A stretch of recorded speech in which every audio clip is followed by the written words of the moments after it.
What do you think about your journey to reach this point, champion? It's an amazing journey, it's a process, so 14 and 9 years to get to this moment, it's nothing short of amazing. Is Otto Porter Jr. the best free agent signing in Raptor history? If so, why did the Warriors let him go? Why did some other team not sign him for more money? And why is no one really talking about this?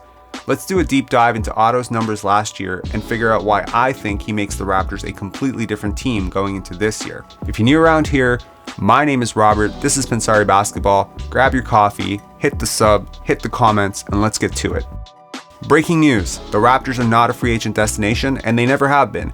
The list of notable free agent acquisitions in Raptor history includes the likes of, and by the way, this comes with a trigger warning, please close your ears if you are sensitive, Landry Fields, Aaron Baines, Damari Carroll, Hedo Turkoglu, Hakeem Olajuwon.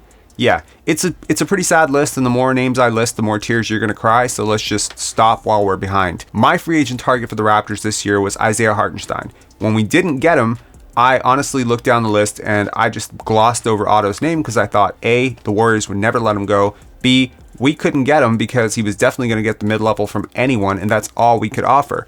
I didn't think that we would actually be able to pry this guy away, and I was surprised when we did, and that he didn't sign for the full mid-level. I was frankly flabbergasted. That's the first time I've used that word on this channel. So just how good was Otto Porter Jr. for the Warriors last year? 63 games played, 16 started, big part of why they won the championship in my opinion. And honestly, the games played was a really huge concern going into last season because this is a guy who has just been ravaged by injuries. He hasn't been healthy in 4 or 5 years. This is going back to Washington, Chicago. This is 3 teams now. And a lot of agents try to push their clients away from getting that minimum contract because you develop a bit of a stigma as a guy who signed for the minimum on that prove 'em deal, and it doesn't usually work out for players. And it seems to me that it really hasn't worked out for Otto because he had to sign for $6 million with the Raptors instead of probably fair market value for a player that's talents is probably closer to 18 to 20, in my opinion. Still in his prime, 29 years old, absolutely. I think with the season he had last year, I think he could easily justify a valuation of 16 to 18 million. Easy. For the analytics nerds out there, 3.1 box plus minus, which led every single Warrior wing. It was ahead of Klay Thompson, it was ahead of Andrew Wiggins, Jordan Poole, and I'm pretty sure those 3 guys would command 25 million on the open market tomorrow in a heartbeat. He's ridiculously efficient, and that's a good thing when you have a backcourt of Fred and Gary. 58% true shooting on his career, 40% three-point shooting on his career. I think he becomes one of the 5 greatest Raptor shooters of all time the second he steps on the court. He's 6'9", and he can switch probably 2 through 5, even right now. Even with all the injuries, he has slowed down just a little bit. He's not quite able to guard point guards and really quick shooting guards right now, but he can switch 3 to 5 easy, and probably better than any player on the Raptors currently not named OG Anunoby. He has a .168 win shares per 48. That is ahead of every player on the Raptors last year other than Fred VanVleet and Pascal Siakam. He has a true rebounding percentage of 14%, which means you can actually play him at the 5 and not get killed the way that you do with a lot of other players who play the 5 out of position for the Raptors. He's an incredibly impactful defender. Crafted still ranked him as a 90th percentile defender last year among players who played over 250 minutes. He was also a 73rd percentile offensive player. When you start combining a lot of these traits, what you are talking about is one of the 50 to 60 best players in the NBA. And you signed him for $6 million because he has a scary injury history. But don't get it twisted, because we are in the age of spin right now. We're in the what have you done for me lately camp. What I'm talking about here with this statistical profile is one of the better players in the NBA. And that might sound kind of crazy to somebody who's looking at this saying, how did the team that doesn't do well in free agency get a guy for less than the mid-level exception if you're telling me he's one of the better players in the NBA? Well, this is a market inefficiency, and this is probably how the Raptors got Kyle Lowry in the first place. If you recall, Kyle Lowry was a backup plan for the Raptors. The summer that they got Kyle Lowry, their real target was Steve Nash, and I was hating on that so hard. I was rallying against it. I thought it was a totally fluff PR move. I hated it. I hated the concept that it was even on the table. I hated that the Raptors were used to gain leverage from the Lakers, but I was so relieved when he signed with the Lakers. And I didn't know where they would go next, and I was playing a pickup game, and my friend said, hey, the Raptors just traded for some random point guard from Houston. And I remember thinking to myself, as I turned around to ask him who, I said, please be Kyle Lowry, please be Kyle Lowry. I was a big Kyle Lowry nerd. Loved him at Villanova, loved him in Memphis, thought he was amazing. And the fact that the Raptors got him for a first round pick was stupid. It was absolutely insane.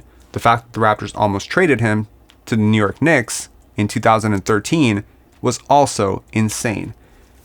There are certain guys who just impact winning on the court. And I'm not saying that Otto Porter Jr. at 29, acquiring that guy is the same thing as acquiring Kyle Lowry. What I'm saying, however, is that the same reasons that I really liked Kyle Lowry through all of his career are the same reasons that I really like Otto Porter Jr.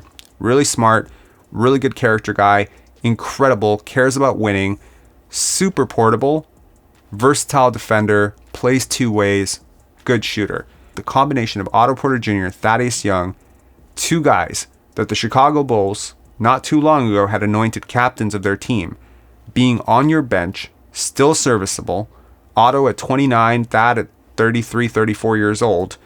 I think these two guys are difference makers, especially as bench players at this point. I think having them versus not having them swings maybe 8 to 10 wins on the year. I really believe that.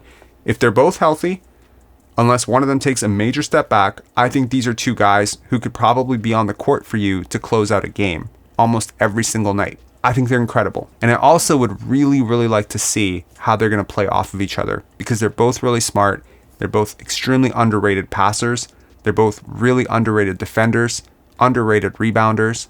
Thad is a good corner shooter. Otto is good from everywhere. I think the gravity of a guy like this is going to open up so much for Pascal Siakam, for Fred VanVleet. I think lanes are just going to start opening wide. Not having to play non-shooters creates so much space. Space for a guy like Scotty Barnes to attack. I just love this addition. And I just think that this deal that the Raptors struck with Otto Porter Jr. deserves a little bit more credit for what it is. Thank you for checking out my rant on Otto Porter Jr. This has been really fun. I can't wait to see him out there. He's been one of my favorite players for a very long time. And frankly, seeing him out there with Scotty Barnes, OG Anunoby, Thaddeus Young, and Pascal Siakam, if that five-man unit is ever on the court together, please know that I am somewhere probably crying tears of joy from just how much I would enjoy watching those five players play together. If I'm being honest, this video was as much about talking about Otto as it was to say thank you for getting us to 2,000 subscribers. Little known fact, a month ago I was at 200 subscribers and I made a deal with my friend that I would not shave my beard, that scruffy old thing, until we got to 2,000 subscribers. So thank you for not making me look like the Yeti. And let me know in the comments below if you think Otto is a good signing, if you're as excited as I am, maybe a little bit more reserved. Am I crazy? Is the injury history really scary for you? Is there a lineup that you think he's really going to fit well with?